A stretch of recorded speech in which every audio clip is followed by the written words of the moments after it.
পাৰ হৈ আমি এতিয়া পাইছোঁহি কাজিৰঙা ইউনিভাৰ্চিটি। এইখন কাজিৰঙা ইউনিভাৰ্চিটিৰ এন্ট্ৰেন্স গেটখন।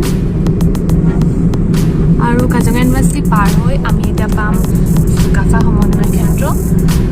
আৰু কেতিয়াবা সময় সুবিধা মিলিলে আপোনালোকক চুকাফা ক্ষেত্ৰলৈ লৈ আহিম এদিন, তেতিয়া ভালকৈ ব্লগ এটা বনাম। এতিয়া আমি পাইছোঁহি চুকাফা সমন্বয় ক্ষেত্ৰ। এইখন চুকাফা সমন্বয় ক্ষেত্ৰ। যোৰহাট আহিলে আপোনালোকেও ইয়াত সোমাই যাব, বহুত ধুনীয়া হয়। আহোম যুগৰ সকলো সামগ্ৰী ইয়াত আছে।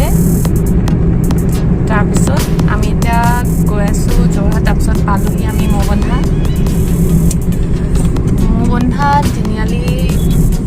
যোৰহাট গুৱাহাটী ফালৰ পৰা আহিলে ৰাইট চাইডে গ'লে ফালেদি গ'লে আপোনালোকে গ'ল্ড ৰেজৰ্ট আৰু বৰগছ এনেকুৱা বহুত ধুনীয়া ধুনীয়া প্লেচ আছে ফুৰিবলৈ।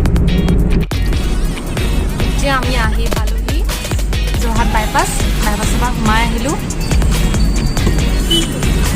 বহুত ভিৰ আজি যোৰহাটত, ইমান মানুহ গাড়ী যাবলৈ ৰাস্তাই নাই, পূৰা একদম জাম হৈ গৈছে।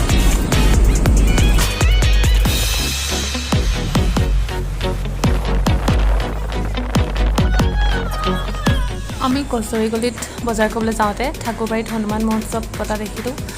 তেতিয়া ভাবিলোঁ এবাৰ সোমাই যাওঁ। আৰু হনুমান মহোৎসৱত সোমোৱাৰ পাছত আমাক ইয়াত প্ৰসাদ দিলে। পালছ মৰ্টন এটা, ইৰেজাৰ, শ্বাৰ্পনাৰ আৰু কইনছ এটা দিছিলে। সেয়ে ভাবিলোঁ আপোনালোকো দেখা।